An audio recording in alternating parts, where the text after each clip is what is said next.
Salam. Apa kabar Ibu Bapak Saudara? Baik ya?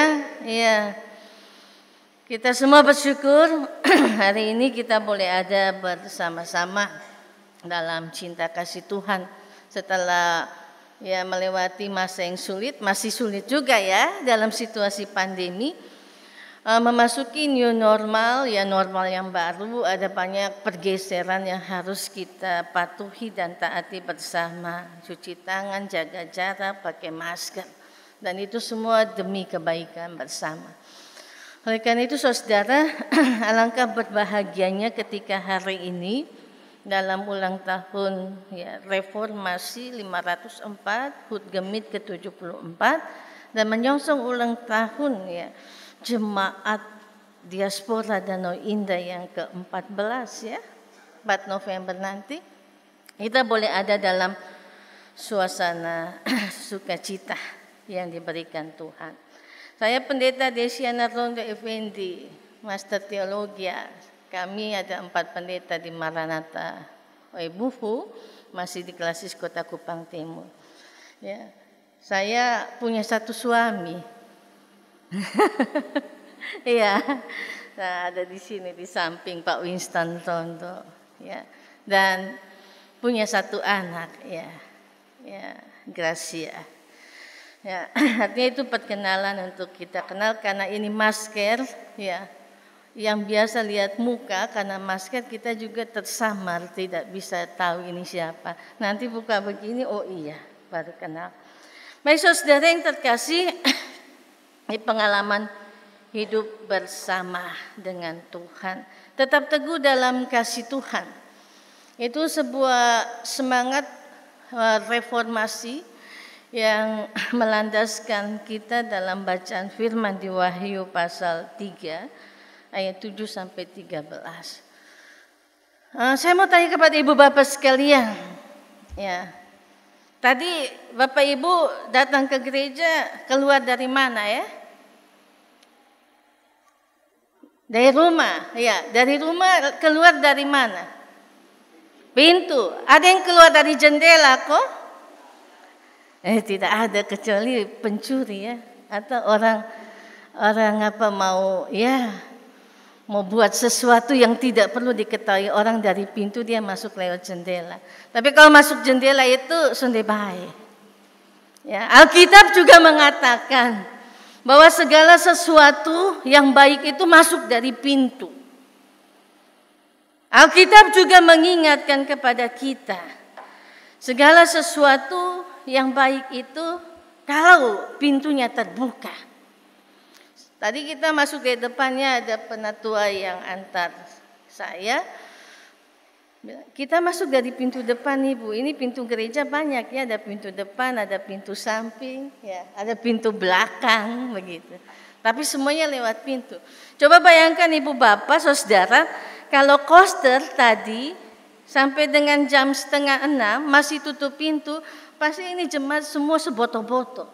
Ini orang nih jam 5 sesulonceng 1, tapi 5:30 pintu gereja masih tertutup. Kemana? Ketemu masuk untuk beribadah. Wah, pasti besok dia sudah dapat SP1 dari KMJ. Ya, begitu. Nah, ini juga yang mau diingatkan kepada kita semua pentingnya pintu. Saudara tahu di Asia Kecil dalam bacaan kita, ya, Philadelphia adalah salah satu jemaat ya di Asia Kecil dari 7 jemaat yang ada. Dan salah satu jemaat yang kecil mungkin hampir sama dengan diaspora. Tadi saya tanya berapa kakak di sini? 300 lebih, ya. 300 lebih kakak ya, Bapak Roni ya. Ya, kami 1268 di Maranatha, besar ya. Tapi besar itu bukan berarti dia paling hebat. Yang kecil itu bisa menjadi besar. Tapi yang besar bisa menjadi kecil loh. Nah itu.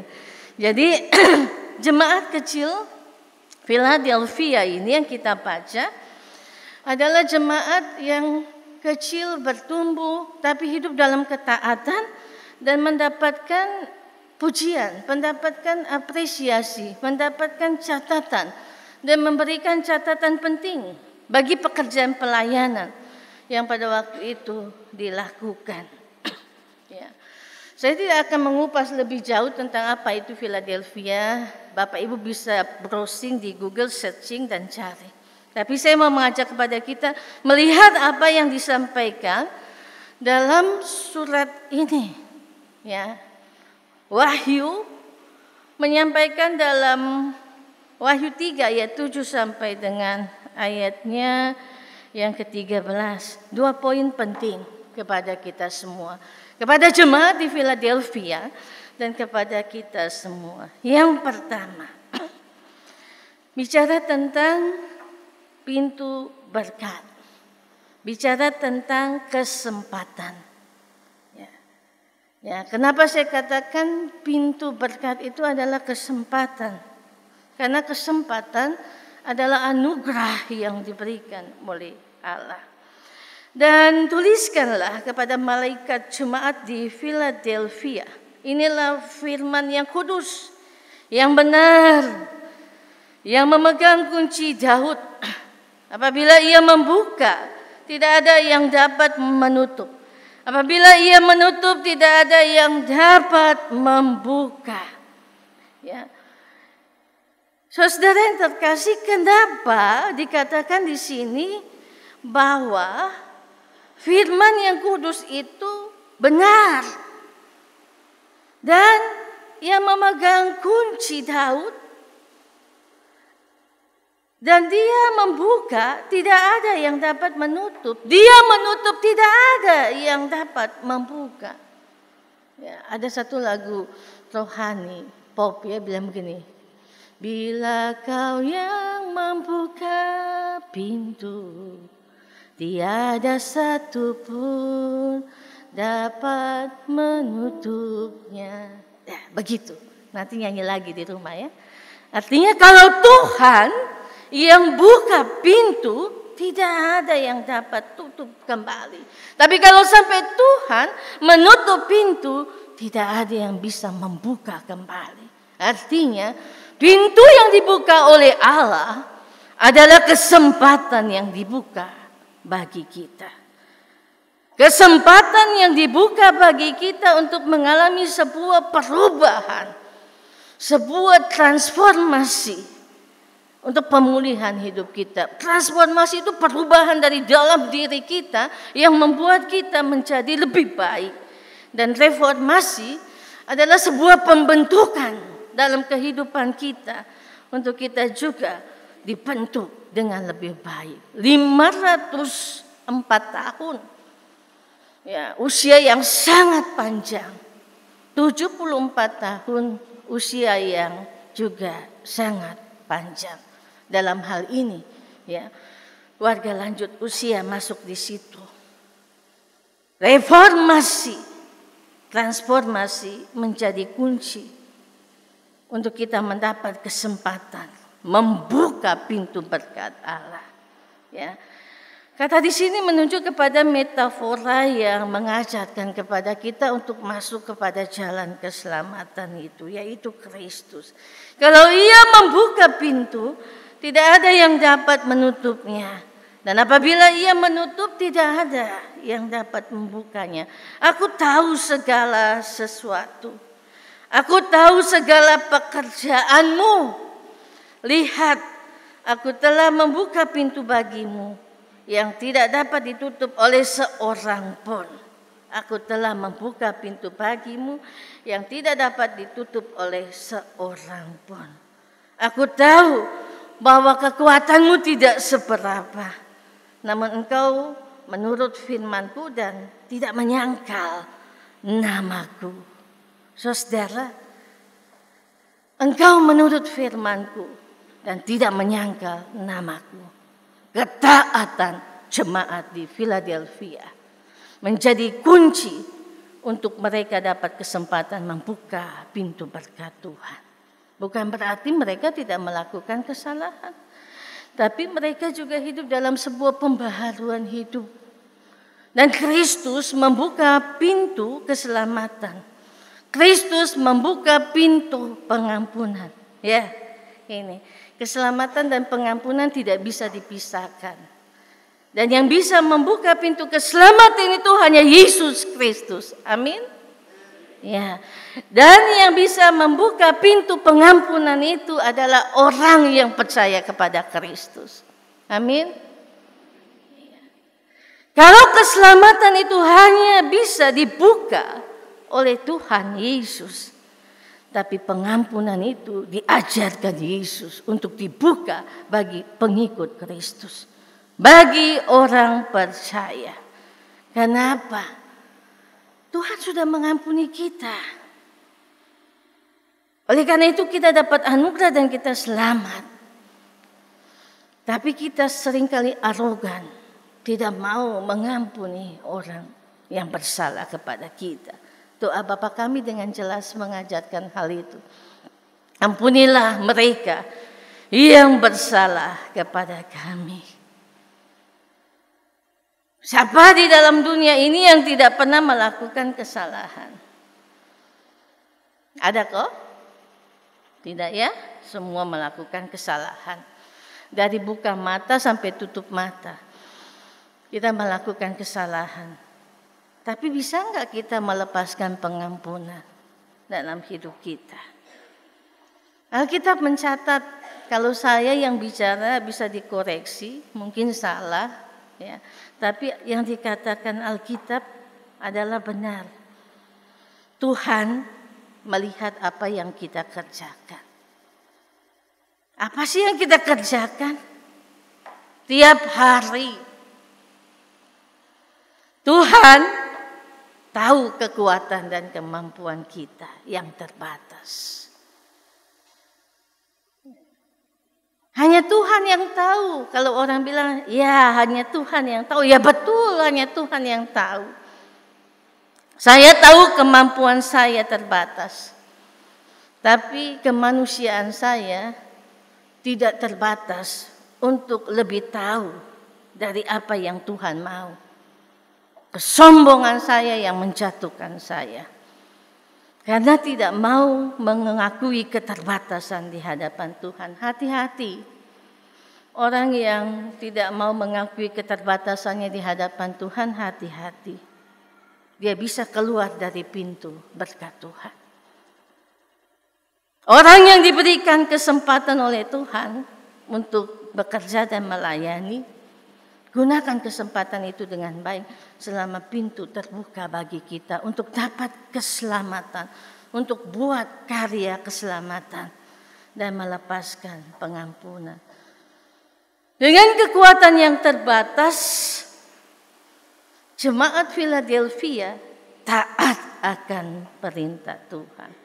Dan Tuhan membuat perlindungan bagi mereka. Orang yang taat, orang yang setia, dia dapat perlindungan dari Tuhan. Orang yang taat dan setia, dia dapat perlindungan dari Tuhan. Pintu keselamatan dibuka lebar-lebar bagi kita hari ini. Dan tiap orang harus menggunakan secara baik keselamatan, anugerah yang diberikan Allah dalam hidupnya. Pintu pengampunan juga harus kita buka hari ini. Karena tanpa pengampunan tidak ada seorang pun yang bisa melihat Allah. Tanpa pengampunan hidup kita tidak akan sejahtera. Kita tidak bisa melihat Tuhan. Berapa banyak orang yang menyakiti hati kita, saudaraku. Berapa banyak orang yang kita buat sakit hati. Ya, jadi bukan hanya kita bertanya berapa banyak orang yang menyakiti kita, kita bisa hitung 1, 2, 3 mungkin sampai 100. Kita bisa tulis dengan gampang. Ini orang menyakiti beda pun hati. Tapi kalau sudah disuruh tulis berapa banyak Anda menyakiti hati orang, kita masih pikir loh, apa ya, kapan ya, oh ini. Karena biasanya apa yang kita buat sulit untuk kita koreksi sendiri. Tapi apa yang orang buat selalu kita perhitungkan baik-baik. Salah, bertobat untuk hal itu. Kalau kita mendapatkan persoalan dalam hidup kita. Ya. Kenapa sih ini orang bikin beta sakit hati? Koreksi diri. Oh, kalau sakit hati rasanya begini ya. Berarti beta nih, kalau beta bikin orang pun hati sakit nih rasanya begini. Begitu. Supaya kita sadar diri lebih dahulu. Kita berubah lebih dahulu. Kita dibentuk lebih dahulu. Supaya kita bisa keluar dengan lebih baik. Itulah reformasi. Ada sebuah pembentukan yang baru dalam hidup kita. Jangan harap orang berubah. Tapi berubah lebih dahulu dari pembaharuan budimu. Sehingga engkau bisa membedakan mana kehendak Allah. Apa yang Tuhan mau. Perubahan itu ada dari dalam diri kita. Jangan tuntut orang lain. Tapi kita dulu. Supaya orang lain melihat. Dan ada perubahan dalam hidup mereka. Karena melihat Tuhan. Dalam keselamatan yang dibuka bagi kita semua. Saudara yang terkasih dalam Kristus, kalau begitu, mari dalam semangat reformasi, kita bertransformasi untuk kita dibaharui di dalam Tuhan. Bahwa keselamatan yang diberikan oleh Allah dalam Kristus kepada kita, membuka pintu berkat dalam hidup kita. Pengampunan yang diberikan Allah, membantu kita untuk melepaskan pengampunan itu dalam hidup kita. Nah, apalagi suami istri, ini penutupan bulan keluarga ya. Suami istri, bapak anak, mama anak, orang tua anak. Ya, kalau masih ada yang salah-salah pulang berdamai sudah. Buka pengampunan supaya Tuhan memperdamaikan kita. Dan Tuhan juga melepaskan pengampunannya bagi kita ya, dalam kehidupan kita. Ya. Ini pintunya lebar terbuka nih. Dan ada berkat kalau pintu terbuka. Kalau pintu tertutup itu tidak ada berkat. Karena itu orang yang suka tutup pintu berkat jauh. Betul kah? Iya. Kalau orang buka pintu berkatnya ada, tapi hati-hati soalnya bisa buka terus-terus. Tengah malam harus kunci pintu. Karena kalau tidur tidak kunci pintu, kita tidak tahu apa yang terjadi. Ya, begitu. Saya pengalaman pendeta 21 tahun lebih, ya, selalu ada berkat yang Tuhan berikan lewat jemaat. Kalau pintu terbuka. Saya tidak pernah kunci pintu, hanya tutup saja. Karena ada anak-anak di rumah. Nanti pulang pelayanan di meja makan sudah ada makanan. Ini pengalaman di Jemaat Salom, di Jemaat Paulus, ya di Jemaat Agape. Ya ini bagian di Kota Kupang. Saya baru masuk di Kota Kupang Timur beberapa tahun terakhir 2 tahun ini. Sudah ada makanan. Nanti saya tanya, siapa yang bawa? Tahu mama? Tadi ada jemaat bilang, oh iya, kita menikmati berkat Tuhan. Pagi pagi kami baru bangun, ada jemaat antar ikan.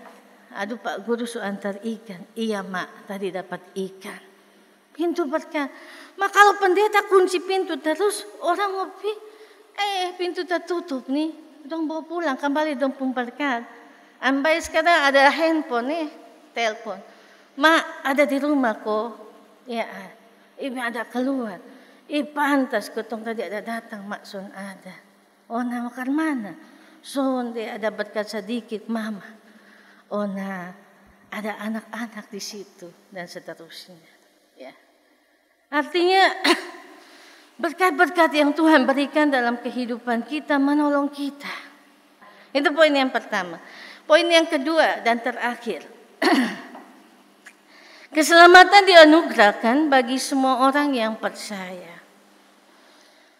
Keselamatan dianugerahkan Tuhan bagi orang percaya. Barang siapa menang, ia akan kujadikan soko guru di dalam bait suci Allahku. Ia tidak akan keluar lagi dari situ. Padanya akan kutuliskan nama Allahku. yang turun dari sorga, Allahku dan namaku yang baru. Siapa yang bertelinga, hendaklah ia mendengar apa yang dikatakan Roh kepada jemaat-jemaat. Ya. Barang siapa yang menang. Jadi hidup ini adalah pertandingan. Dan siapa yang menang dalam pertandingan itu, menurut Alkitab, dia akan kutuliskan bersama dengan nama Allahku. Padanya akan kutuliskan nama Allahku. Keselamatan yang dianugerahkan bagi semua orang percaya untuk memenangkan pertandingan iman dalam hidupnya. Karena itu ketika orang mati, ada banyak krans bunga atau banner sekarang bilang, aku telah memenangkan pertandingan iman, begitu dan seterusnya. Ya, pertandingan iman itu bukan jotos-jontosan seperti pertandingan tinju, sepak bola, basket, ya. Tapi pertandingan iman itu adalah pergumulan hidup yang terus-menerus ditaruh di dalam tangan kasih Tuhan. Pertandingan iman itu adalah komitmen kita untuk mengikuti Yesus sampai dengan setia. Pertandingan iman itu dipertaruhkan dengan banyak hal. Sehingga ketika jemaat Philadelphia berhadapan dengan banyak jemaat dari orang-orang Yunani pada waktu itu yang menyembah dewa, gereja-gereja yang terbentuk dalam sinagoge untuk melakukan banyak-banyak perayaan, tapi tidak menunjukkan teladan hidup dalam pemberitaan. Itu yang dikatakan dalam surat ini, Wahyu, adalah jemaat iblis yang hanya bicara tapi tidak mengerjakan tugas pemberitaan itu.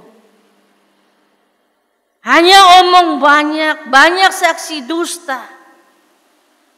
Apa yang dikatakannya tidak benar karena tidak sesuai dengan apa yang diberitakannya. Saudara, tugas pemberitaan itu adalah tugas yang penting. Tugas pemberitaan itu adalah tugas kita, bukan tugasnya pendeta. Ya, bukan tugasnya penetua saja, diaken atau pengajar yang disebut presbiter dalam gereja Masih Injili Timur, dalam presbiterial sinodan. Bukan. Tugas pemberitaan itu adalah tugas orang percaya. Dan teladan hidup yang nyata. Banyak orang hari ini menyesatkan orang lain dengan ajaran hidupnya yang berbeda, dengan dusta kebohongan yang dilakukannya. Banyak orang yang hari ini tidak mengajar dengan baik. Karena apa yang diajarkan secara retorika dalam kalimat-kalimat kita tidak mendukung kita kalau tidak dilakukan dengan perbuatan kita secara nyata. Ternyata, saudara, Alkitab sudah mengajarkan kepada kita tentang seiring sejalan dalam kata dan perbuatan. Bukan hari ini saja kita dengar orang di berbagai dunia menyebutkan, berbagai media mengatakan orang itu harus punya integritas. Ya, apa yang dia sampaikan harus sama dengan apa yang kita buat. Itu sudah diajarkan kepada jemaat-jemaat. Tapi seringkali orang banyak yang bicara tinggi, tapi tidak menyederhanakan maksud yang disampaikan itu, sehingga orang bingung.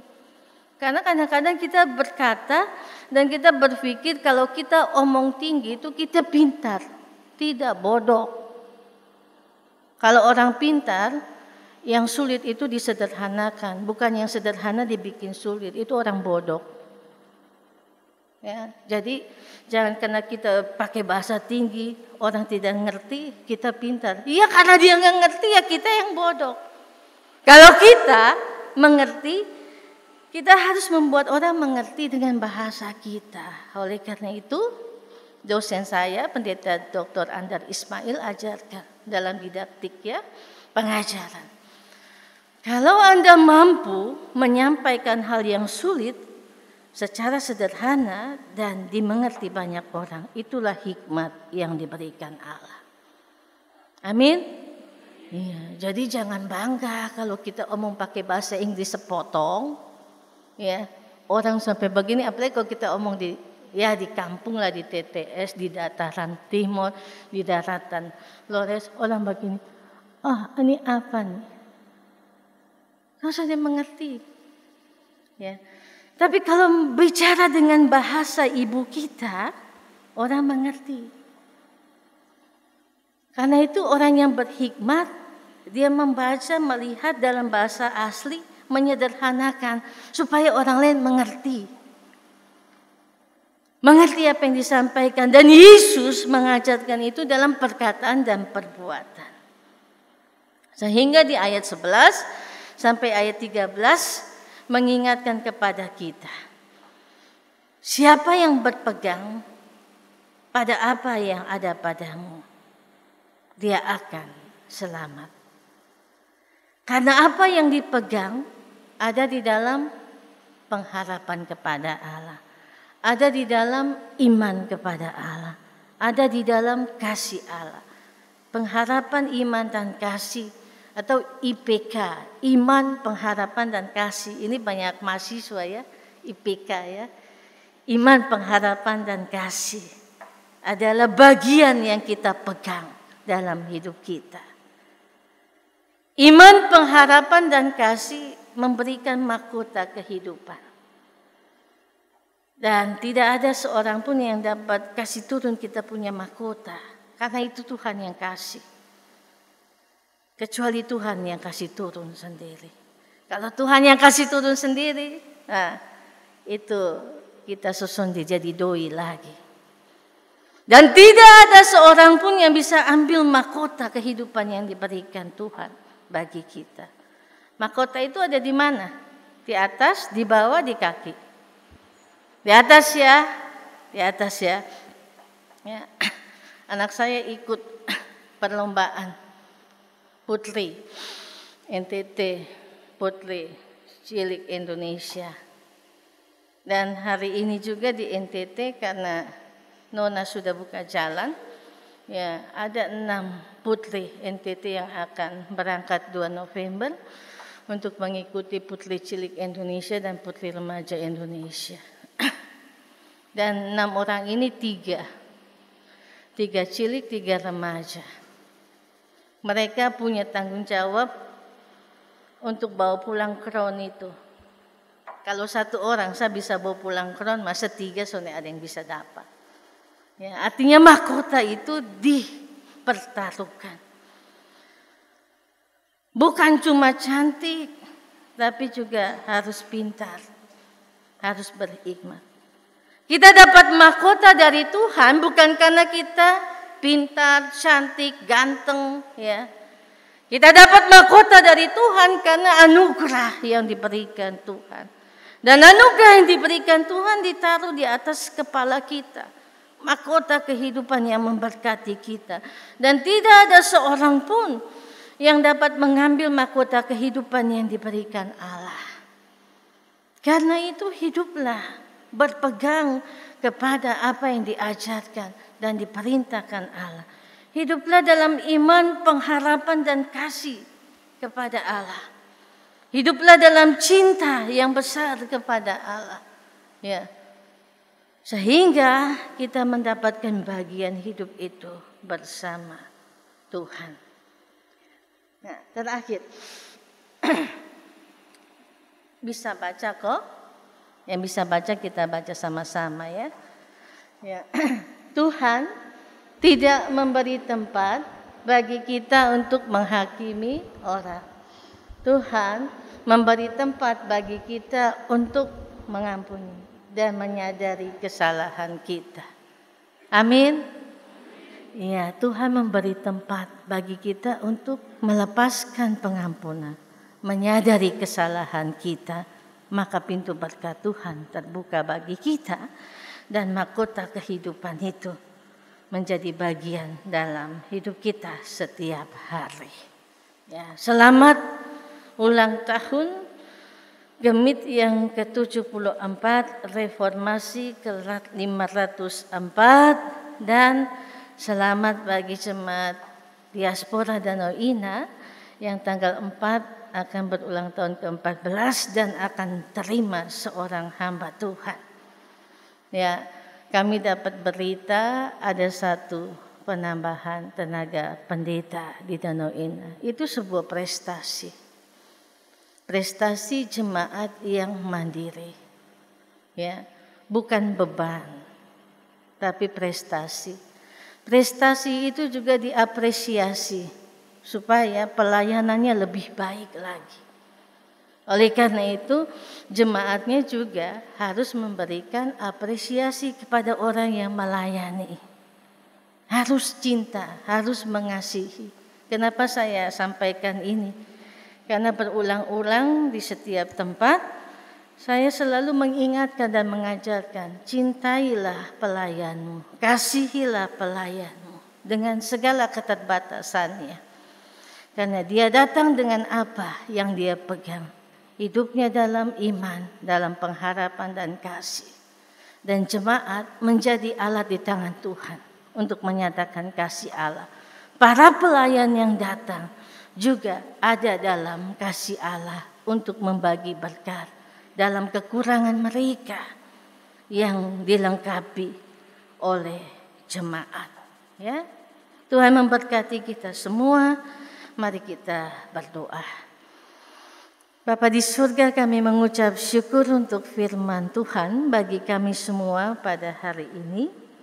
Tolong kami supaya kami hidup dalam ketaatan dan kesetiaan kepada Allah. Dan biarlah firman-Mu memberikan pembelajaran bagi kami untuk hidup seturut kehendak Tuhan dalam ketaatan dan kesetiaan. Ampuni kami Tuhan Yesus, dalam nama-Mu kami berdoa. Amin.